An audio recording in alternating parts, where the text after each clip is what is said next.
Is it Karemba? Yeah? I thought so too. Karemba, Owen, inform them to bring the statement response in 2 weeks. Okay. Much obliged. Joseph Lekuton.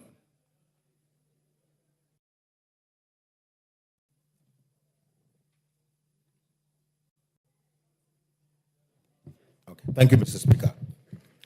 Mr. Speaker, pursuant to the provisions of Standing Order 44(2) Section C, I wish to request for a statement from the chairperson of the Departmental Committee on Transport and Infrastructure regarding erosion of the Serima-Loyangalani Road. Honorable Speaker, for generations, Lake Turkana has been a vital resource for the economic and cultural well-being of the residents within its environment, including the El Molo community, which is considered as the smallest community in this country, Mr. Speaker, and the most indigenous. Regrettably, the rising water levels in Lake Turkana beyond its banks has eroded critical infrastructure over the years, such as the Serima-Loyangalani Road, rendering it impassable. This situation has worsened the supply of goods and services in the area. Honorable Speaker, it's against this background that I seek to request for a statement from the chairperson of the Departmental Committee on Transport and Infrastructure on the following.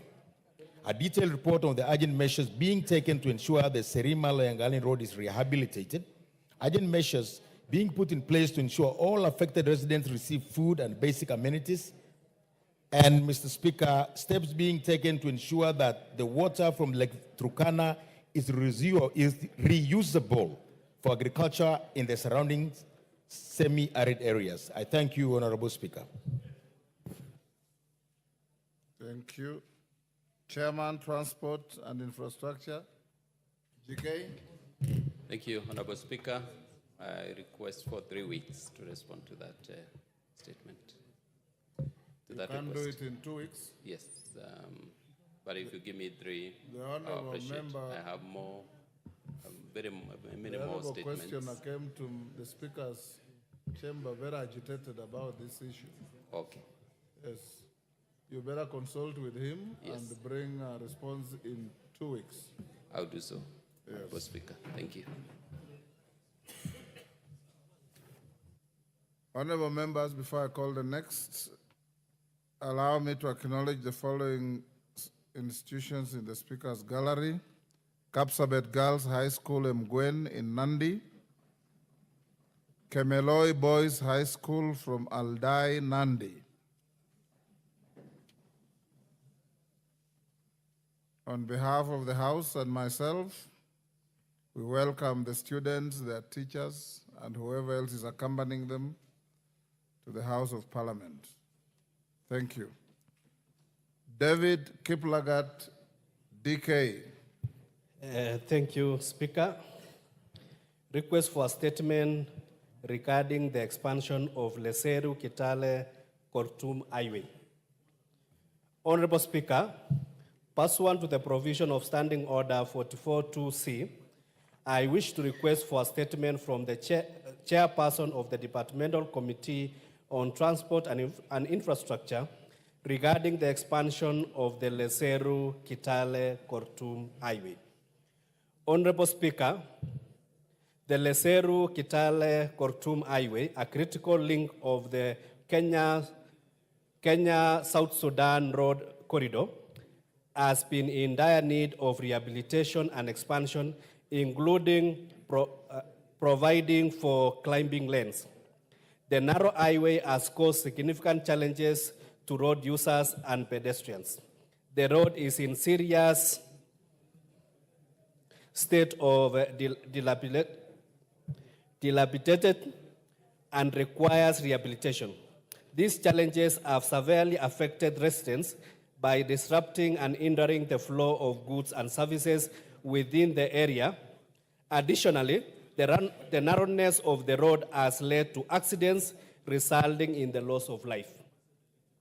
Honorable Speaker, it is against this background that I request for a statement from the chairperson of the Departmental Committee on Transport and Infrastructure on the following. measures being taken to address the safety concerns of the residents regarding the dilapidated and narrow state of the Leseru-Kitale-Kortum Highway. 2,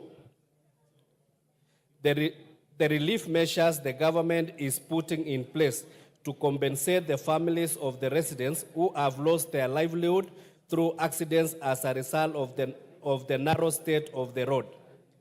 And lastly, the long-term plans being implemented to rehabilitate and expand the said critical road, including the current plans, if any, to secure external funding for development of the road. I thank you, Honorable Speaker. DK, Chair, Infrastructure, Transport. 2 weeks, Honorable Speaker. 2 weeks it is. Thank you. Honorable members, in respect to response to statements, I have been informed by the Chair, Committee on Administration and Internal Security, that questions by Adan Kainan, Eldas, Danson Mwashako Undanyi, Farah Sala Fafi, and Ariko Namoit were discussed between the committee, the ministry, and the questioners, and that the honorable members were satisfied with the outcome. So we'll rest those there. And I invite the Chair Health to respond to a question by Irene Mayaka, nominated MP, on lack of facilities specializing in treatment of endometriosis. Yes, Tongoyo? I thought that's what you told me. Being, of course, these are documents of the House, I table with the clerks. Those who raised questions can look at them. Yes, Oundo? Thank you, Honorable Speaker. During the same session, Honorable Speaker, I represented Honorable David Ochieng in respect of a question about abduction, and the question was insufficiently answered, and the Cabinet Secretary promised to furnish additional information, so I thought the Chair will be kind enough to inform the House that the question was not adequately answered. More information is required so that we can put the matter to closure. Thank you, Honorable Speaker. Yes, Tongoyo, when can you bring additional information, either to the House or directly to the member? I think I could follow the same suit because the only bit that was remaining was the minister to furnish the updated number of deaths, and that is why I have not included with what I had submitted with the clerks. And he had promised to do within 48 hours, so it will be available on Tuesday. On Tuesday. Thank you. Chair Health? If I could just have 2 minutes, my document is at the reception. Okay. Go and collect. Let's go to the next response by the Chair Lands to a question by Honorable Monica Marubu, MP, Lamu County. Is Monica Marubu in the house? Pardon? Rueda, you can... Yeah, I can do it for her. Okay, Chairman, you ready? I'm ready, yes. Go ahead. Thank you, Honorable Speaker. Honorable Speaker, pursuant to the provision of Standing Order number 44, the Honorable Monica Marubu, MP, requested the Chairperson of Departmental Committee on Lands to provide a response on the implementation of Hindi Magogoni Phase 2 Settlement Scheme on the following. Number 1, explanation as to why it has taken long for the team at the Ministry of Lands to conclude the operationalization of Magogoni Settlement Scheme, considering that the officers were funded to the tune of 18 million by the county government of Lamu. Number 2, the timelines within which the title deeds to legitimate beneficiaries of Hindi settlement scheme will be issued And number 3, a list of the original beneficiaries of the 19,019 acres of land in phase 1 of the Hindi Magugoni settlement scheme. Honorable Speaker, here is my response. Honorable Speaker, the land being referred to measures approximately 16,000 acres. It was reserved on 13th January 1997 for the settlement of squatters at Hindi Magugoni settlement scheme, phase 1 and phase 2. It was to be managed by the settlement fund trustees, SFT, now referred to as Land Settlement Fund Board of Trustees. In 2013, Honorable Speaker, the ministry developed a plan for 4-acre farm plots. The county government of Lamu did not concur with the plan by the ministry and instead proposed a 1/4 to 1 acre mixed-use plots. Subsequently, Mr. Speaker, consultations held between the county government and the ministry led to the harmonization of the two plans while taking cognizance of the expanded 500-meter wide lapset corridor and the land uses. The harmonized plan provided for 2-acre plots which were approved by the ministry. Honorable Speaker, in 2019, the ministry and the county government of Lamu began profiling of the squatters. However, the exercise experienced a number of challenges, including, number 1, several people having fenced off huge chunks of land. Number 2, we also had a problem of massive invasion by both local and non-locals.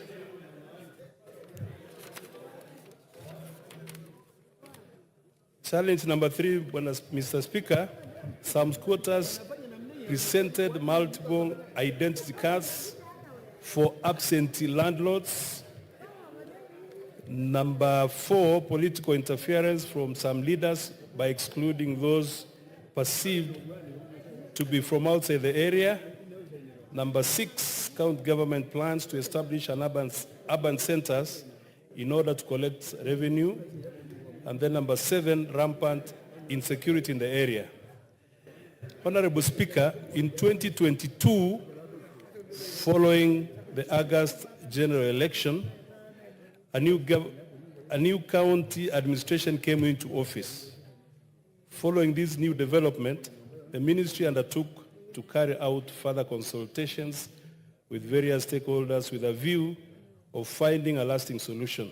So far, several stakeholders meetings have been conducted to build consensus on the settlement program.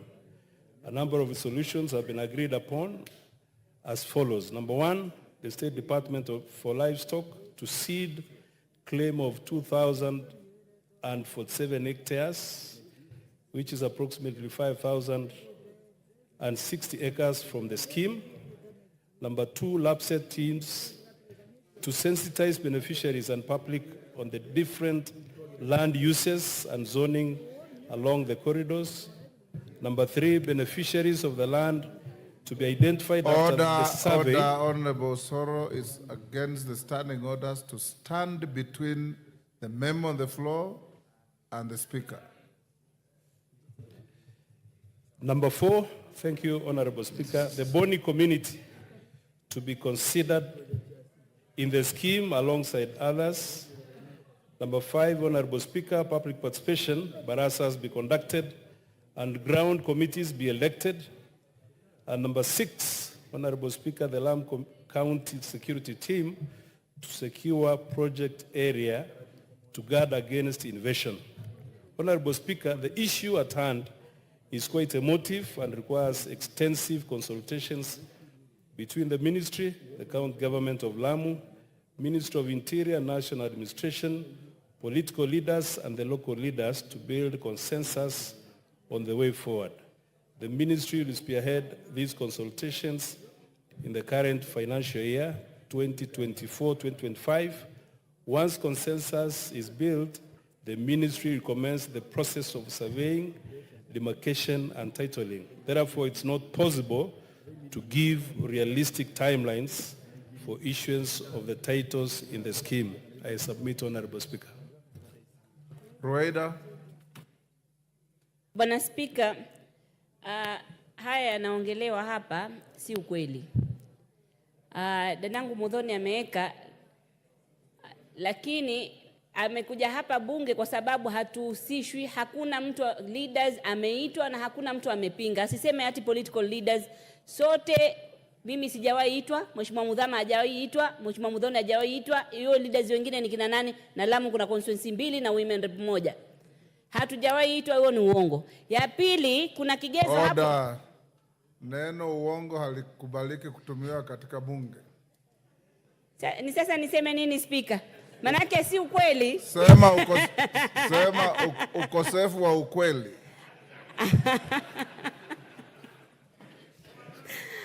Haya. Well guided, Bwana Speaker. Na kitu kingine Bwana Speaker kinatumika kwa Lamu. Kitu chochote ukiuliza, kama pengine kuna uzembe pahali, wanasema insecurity. Hakuna utovu wa usalama Lamu. Tunaishi, tunaenda pale tunataka. Hapo Hindi watu wako wengi, miradi mingi na clubset wako. Sasa utovu wa usalama umetokea wapi? Ni wamekosa kusema ukweli, ndio wanatumia kigezo cha utovu wa usalama. Na hii ardhi sijui ni hii ya Swahili scheme. Manake hiyo Swahili scheme hapo imeleta utata. Kila governor akiingia analeta sheria zake na mambo hayaendi, yanasonga hapo hapo. Lakini sio kwamba ni member of parliament au political leaders. Kwa hivyo mimi nilikuwa ningeomba huyo waziri aje au nilitengeze swali vingine muniambie vipi nitafanya ili waziri aje ajibu sahihi. Manake sahihi tu ni kama kugombeza chair bure na yeye hajui hayo mambo yameenda vipi huko. Yeye amepewa, lazima asome hivyo. Asante. Mwenyekiti. Thank you, Honorable Speaker. I think that's a confirmation that there is a problem in Lamu. What I could want to promise, Honorable Speaker, is to give an undertaking that will make arrangements. Just inform the authorities. Yeah, and Honorable Rueda is very fair.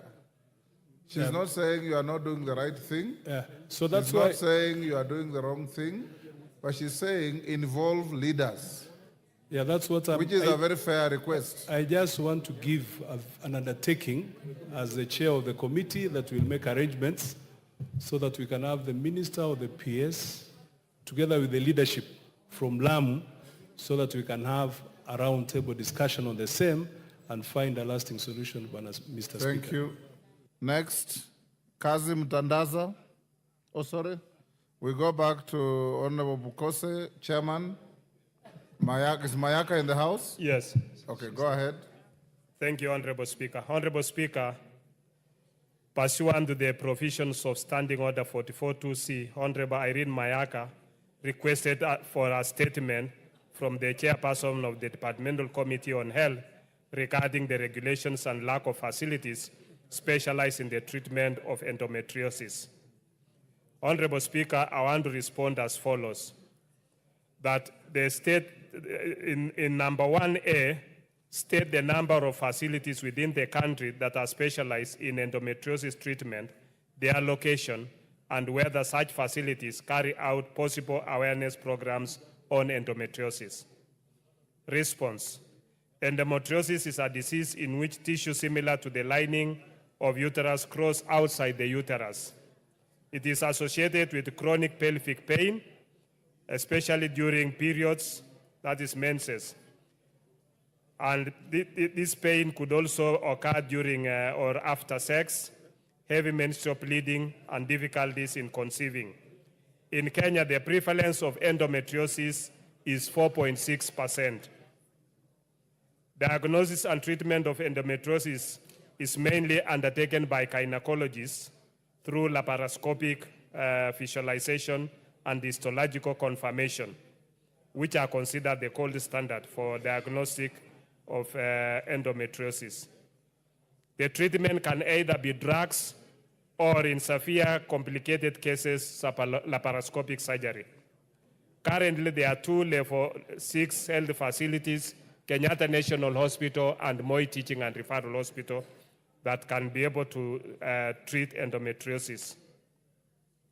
In terms of awareness of endometriosis, this is a continuous process through periodic continuous medical education forums and health education session talks at health facilities. The ministry plans to do media campaigns nationally and through local FM radios on endometriosis to give correct information about the disease and eliminate stigma around similar conditions of painful menses and demystify the myths. Community health promoters have also been trained to refer women with similar symptoms to higher levels to facilitate early diagnosis and treatment. B, on outline the measures put in place by the Ministry of Health to facilitate public hospitals with specialized training on the treatment of endometriosis to provide better health care to women in the country. The response is as follows. Endometriosis is one of the disease conditions covered in the pre-service training curriculum for nurses, clinical officers, and doctors. Government has invested in the training of gynecologists. Currently in Kenya, we have about 700 gynecologists working in different parts of the country, both in public and private. And we have 5 trained laparoscopic gynecology surgeons, mainly based at national referral hospitals. Equally, the government has invested on the availability of laparoscopic equipment for use by the experts. What are the specific actions being taken by Ministry of Health to tackle the challenges posed by endometriosis and creating public awareness on treatment? The response is as follows, that the ministry plans to establish endometriosis specialized centers of excellence to offer care, train more laparoscopic gynecology surgeons, ensure availability of endometriosis medicines through the Social Health Insurance Fund, avail more laparoscopic equipment, and continuous sensitization of the general public on endometriosis through community health promoters and media. This statement was signed by the Cabinet Secretary for Health. Thank you. Irene Mayaka, you're satisfied with the answer? Thank you, Honorable Speaker. Honorable Speaker, I am not satisfied with the answer, with the response. But before I give my remarks to that, if you will kindly allow me, Honorable Speaker, I would like to give my condolences because on behalf of the African Liberal Network, which is a conglomeration of parties that the ODM party belongs to, and as the Vice President of East Africa, we lost a lady called the Honorable Jolie Mugisha from Uganda, who is the Deputy President of the National Unity Platform Party in Uganda, who is being buried today. And I'd just like to pay my tribute to her because she is one of those ladies who has really supported the growth of women leadership in Uganda and in East Africa. And on my own behalf and on behalf of the ODM party, I'd just like to give my What has that got to do with the question? What has that got to do with the question? She worked on the endometriosis. You must be relevant to what is going on in the House. Honorable Speaker, before I started, I did request because she works on endometriosis a lot. And so this is very relevant to us because Ask a it's in light to clarification. If you are satisfied, you give way.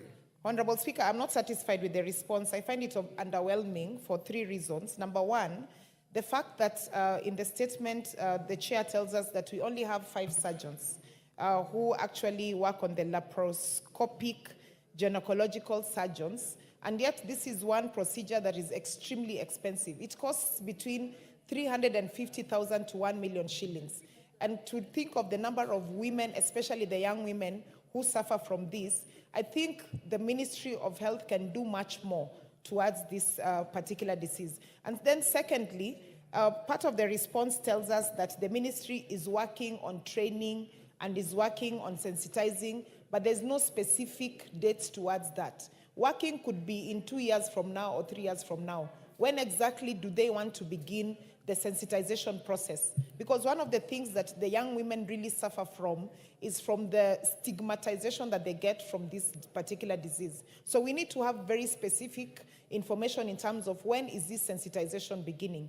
And then finally also, the fact that we only have 2 public facilities that offer this disease in the whole country.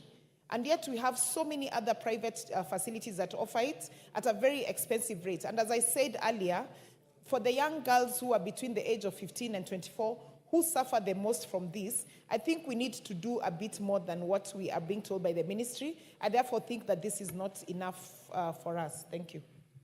Zamzam. Asante sana Mheshimiwa Spika, na mimi niweze kuzungumzia mambo ya endometriosis. Mheshimiwa Spika, nimemsikiza Mheshimiwa akitoa majibu yake, na mimi napenda kuambia mwache Google, kwa sababu huku kuna mtoto tulimpoteza wa kike anaitwa Njoki. Alienda nje kutafuta matibabu kwa sababu Kenya tulikuwa hatuna sehemu ama madaktari ambao wanaweza kumtibu. Kwa hiyo hili ni jambo la dharura ambalo linatesa watoto wetu. Hata mimi wakati wangu nikiwa msichana bado mdogo ilikuwa imenisumbua sana. Na mimi nataka kusema Mheshimiwa Spika, wakati wengine tunadharau hawa kina mama zetu wa kitamaduni wanaouza dawa za kienyeji.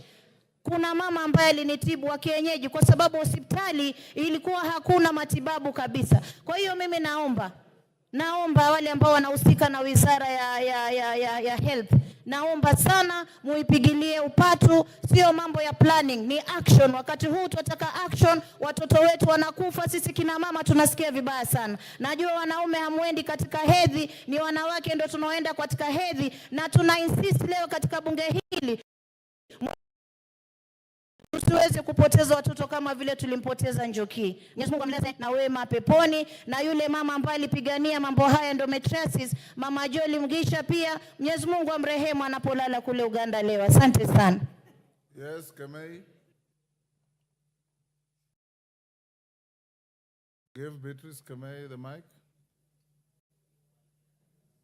There you are. Okay, thank you, Honorable Speaker. I want to add my voice to this issue that is concerning women, endometriosis. This disease is actually affecting our children, the young women, and I'm trying to look at or to actually listen to what the chairman said, that the ministry is planning. I don't really understand what he means. Because when you say the ministry is planning, it has no timelines. We don't know it is planning when and how. So, Chairman, I think you need to go beyond this. Because now when you talk of ministry plans to do media campaigns, for how long? It has been there. They already know we have this problem.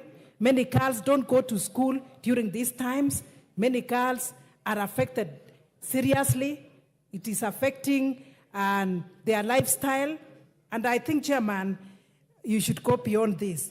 Not just the ministry is planning to do campaign, the ministry is planning to do this. I think, and Honorable Speaker, we need to get serious information from the ministries concerned, and especially this one. We cannot be given things that are not adding up. Thank you, Honorable Chair. And thank you, Speaker. Sorry. Chairman Bukose, can you tell the House what you mean by planning? That's what you're being asked. Thank you, Honorable Speaker. Honorable Speaker, Honorable Mayaka has indicated that the number of gynecologists, in my statement, since we attained independence, we only have 700 gynecologists in the whole republic. Both in public, no, me, I'm a surgeon. Surgeons are even fewer. We have 700 gynecologists, both in private and in public. Out of the 700, 5 have trained in laparoscopic gynecology.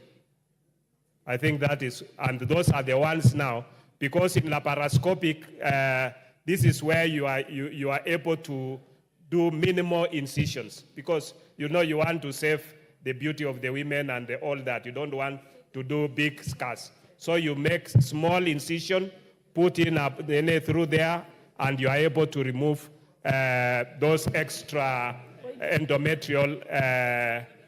Yes, a point of order, Deputy Speaker.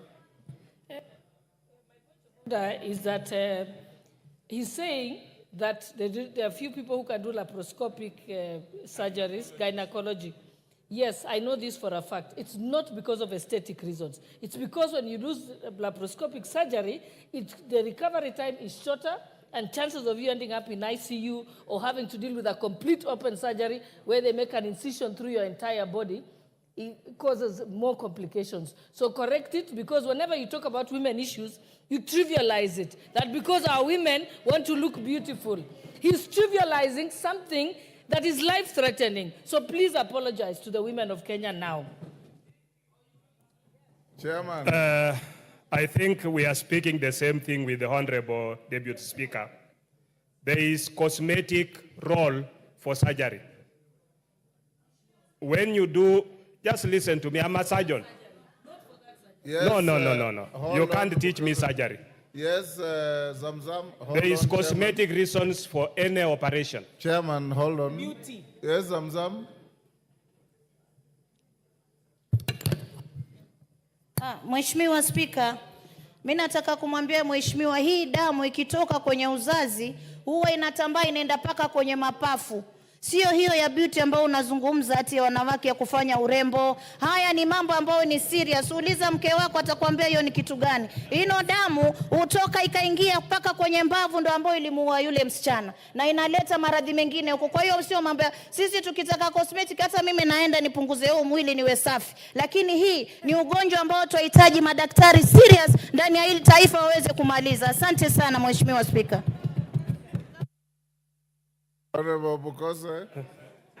Unfortunately, you know, I wouldn't want to go there, but just for record purposes, everything has, you're not listening to, it's not only one reason. One is cosmetic. No woman would want a big scar in her abdomen. Yeah, they wouldn't want a big scar. Two, they wouldn't want complications. I'll not say that. Nobody would want to stay in hospital for that length of time. They would want to stay in hospital for a short period of time. So when you make a small scar... Chairman, hold on. Carolo Monte. Right, Honorable Speaker, is it in order for the Honorable Chairman to say African women don't like scars on their body, while we know very many times, culturally, scars have been portrayed as marks of beauty around waists, faces, and breasts? Yes, Millie. Millie. Thank you, Mr. Speaker. Mr. Speaker, is the Honorable Chair in order to purport to speak with authority over things he knows nothing about.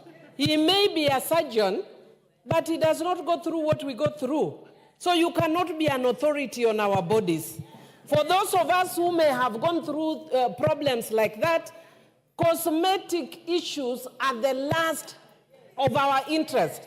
All women want at that point, yeah, this one is theoretical. At that point, all we want, Mr. Speaker, is to be well. We are not interested in cosmetic. So don't start with cosmetic. Sorry, Speaker. Hold, because, yes, Owen Bayer. Honorable Speaker, you know, this is very interesting. But I also want to say that Honorable Millie Odhiambo and Honorable Zamzam can speak from that perspective which they would like to speak to.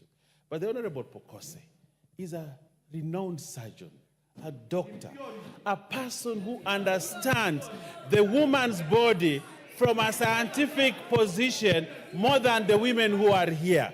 He is more versed to explain about a woman's body better than the women in this house. And therefore, allow the Honorable Pokose to give you what needs to be done. Honorable Speaker, I think we need to balance between politics, between populism, and the real issues that the Honorable Pokose is talking about. Honorable Speaker, protect Honorable Pokose, protect him. I beg you, Honorable Speaker, protect him. Deputy Speaker.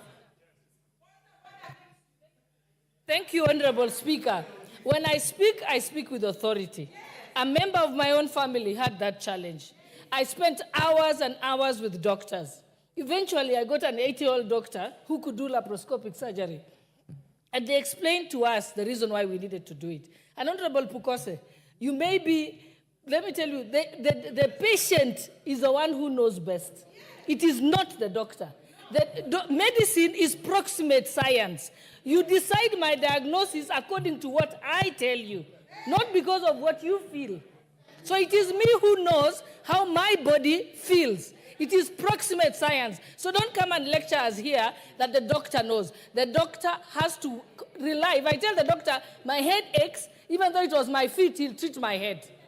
So believe me, you're not an authority. It is the women who are authority. And let me quote, Oprah Winfrey once said, keep off my uterus.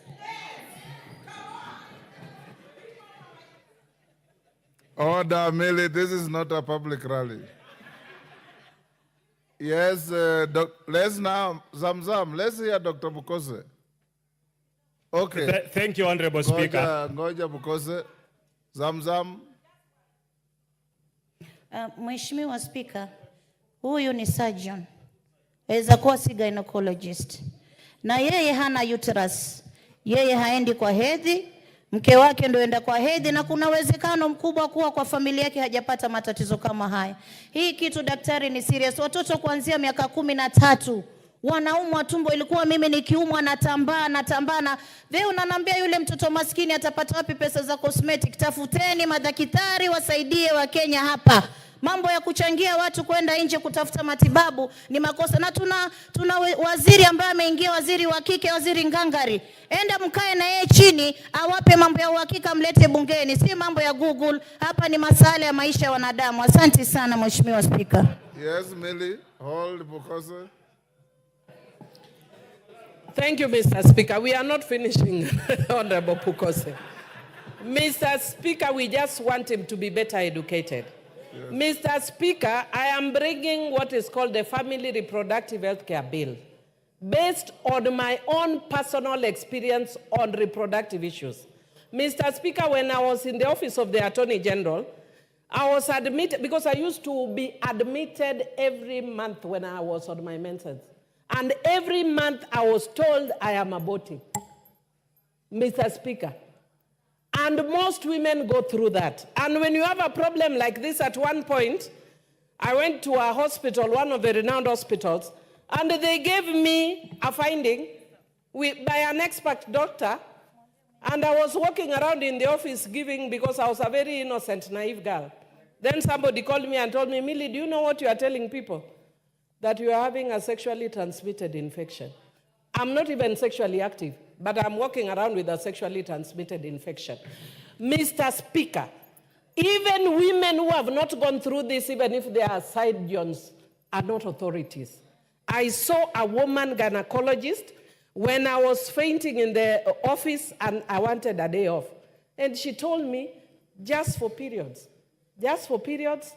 you do not know what other women go through when they have periods. So let women who have experience, we are telling you, you may be an expert, but it's theoretical. I am the expert because I've gone through it. So respect my opinion, I am the expert on practicals. Now give Dr. Bukose an opportunity to answer. Yes. Unfortunately, Honorable Speaker, we've diverted from laparoscopic gynecology. That is the basis. We were discussing laparoscopic gynecology, not the issue about whether you have endometriosis or do not have endometriosis. I think that's the point. And when we discuss about the gynecology, laparoscopic, when we discuss about laparoscopic gynecology, no, I can't. Yeah. You know, you are a lawyer and I'm a doctor. I'll not be able to dispute your law matters, but allow me to make my statement as a doctor. We were discussing about laparoscopic surgery, and what we said is we have only 5 gynecologists trained in laparoscopic surgery. We do not have enough of them. I did not say, and then the other issue was plan, what the ministry is planning to do about educating the public about it. I'm not the ministry. Yeah? And the ministry is saying we are planning to, because endometriosis. You are the chair of the committee and you are speaking here on authority of the ministry. I withdraw that.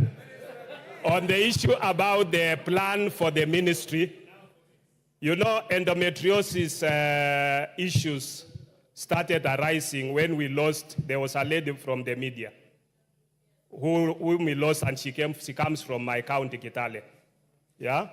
So it started, it started being highlighted about, because many of our ladies have been suffering from endometriosis, some of them quietly, some of them unknowingly. And therefore, this is something that has now been sensitized. And the ministry feels that we must be able to separate the myths from the truth, the facts, and be able to refer people to the right facilities where they can receive now treatment. And in the statement which I read, the only facilities, government facilities, where we have equipment, that is, we have laparoscopic equipment, is the Moi Teaching Referral Hospital and Kenyatta National Hospital. And that is where, those are the two facilities. And I think what the House needs to be debating is, can we be able to equip the other facilities, maybe in each of the counties, and train more of the 700 gynecologists we have, so that they can be able to offer facilities in the other hospitals. And I think that is the onus on this House to make that decision. Give us budget, and we'll be able to buy them equipment, laparoscopic equipment, and even have one gynecologist or two per every county who are trained in laparoscopic surgery. Thank you. I think let's stick to laparoscopic surgery, not the side shows. Honorable Bukose. Order, Honorable Bukose, I heard you chide at my deputy as a lawyer. Are you aware that when you, as a surgeon, misconduct yourself in the course of your duty, you run to a lawyer to defend you?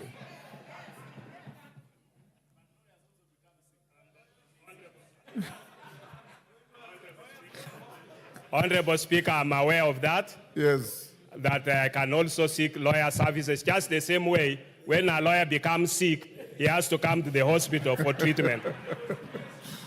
Okay. It is a symbiotic relationship. Transport and infrastructure. GK, do you have a response to Honorable Kazim Tandaza? Is Tandaza in the House? Thank you, Honorable Speaker. He is in the House. I'm just next to him. Okay. Do you have the response? Yes, I do have. Oh, you have quietly given to him? No, we were just consulting. Go ahead, go ahead. He's my friend. Honorable Speaker, I rise to give a statement which was requested for by Honorable Tandaza, Member of Parliament for Matuga, on 8th August 2024, requesting to get more information about compensation of residents of Dongo Kundu bypass, or those who are affected by that project. Honorable Speaker, the Honorable Tandaza requested for the following. A comprehensive report on the number of persons whose land was acquired for construction of the bypass, the number already compensated and the status of the compensation of the remaining beneficiaries. And B, reasons for the delay and the timelines for remittance of the remaining beneficiaries, noting that the road is already in use. Honorable Speaker, the committee received a written response from the Ministry of Roads and Transport on 8th September 2024, which I now wish to make. One, regarding the number of persons whose land was acquired for construction of the bypass, the number already compensated and the status of compensation of the remaining beneficiaries, the ministry submitted that the project is located in 3 counties, that is Kilifi, Mombasa, and Kwale. And the implementation is in phases or packages as follows. Package 1, Miritini Junction, Mwache Junction in Kipevu section. That's about 10.3 kilometers. And B, Package 2, Mwache Junction, Sunza, and Teza section, which is about 8.9 kilometers. And C, Package 3, which is Muteza Kibudani section, which is about 6.8 kilometers. Two, in regards to the status of land compensation, the NLC submitted the compensation schedule for the project affected persons, that's PAPs, to the Kenya National Highway Authority, KENHA, as follows. A, MPAD package 1 amounting to about 2.5 billion. B, MPAD package 2 amounting to about 271 million. C, MPAD package 3 amounting to Kenya shillings 5.537 million. And three, regarding the status of disbursement of disbursements to date, the following has accrued. The following has occurred, Honorable Speaker. A, the amount disbursed to NLC for MPAD package 1 is Kenya shillings 2.0 or about 2.1 billion. And the amount yet to be disbursed is about Kenya shillings 440 million or 441 million. B, the amount disbursed to NLC for MPAD package 2 is Kenya shillings 215 million. And the amount yet to be disbursed for that package is about 56 million. C, the amount disbursed to NLC for MPAD package 3 is Kenya shillings 473.4 million. And the amount yet to be disbursed for that package is about Kenya shillings 39.6 million. Honorable Speaker, regarding the reasons for the delay and the timelines for remittance of the remaining beneficiaries, noting that the road is already in use, is attributed to that budgetary constraints being faced by KENHA. To mitigate this problem, KENHA has included the remaining compensation amounts in the financial year 24-25 supplementary 2 budget proposal.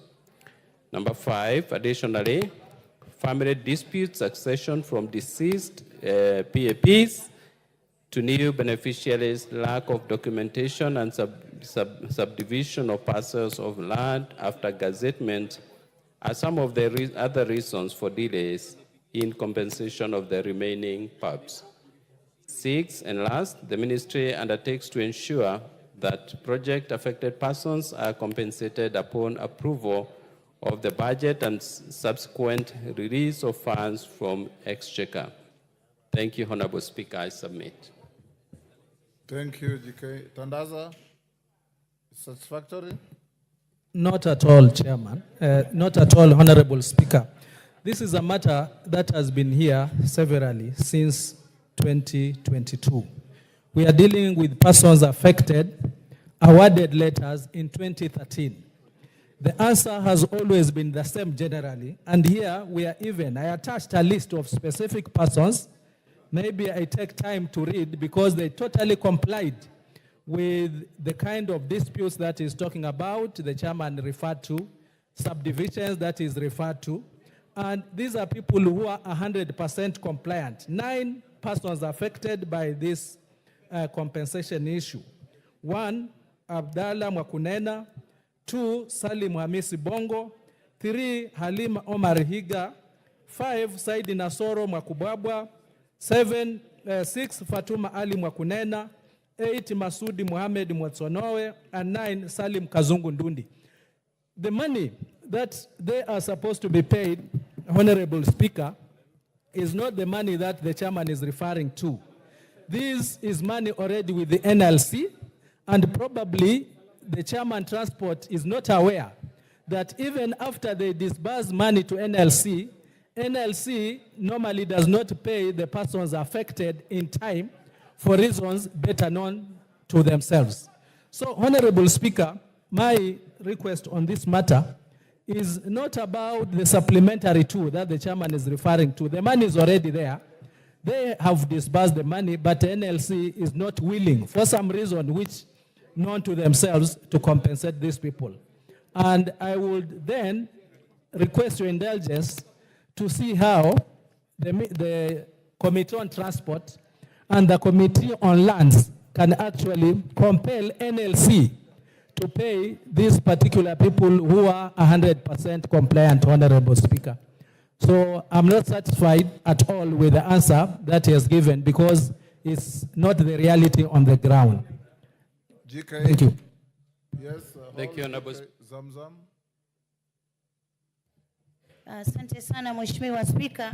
Mimi nimemsikiza chairman na nataka nikujulishe kuwa vile Mheshimiwa Tandaza anavyosema, watu wetu hata ile fidia ambao wamepewa wengine bado hawajapata na wengine wamepata ndivyo sivyo Mheshimiwa Spika. Na la kusikitisha hata zaidi Mheshimiwa Spika, ile 3000 acres tayari wamesha gawa watu ambao sisi hata wabunge wa Mombasa tukiandika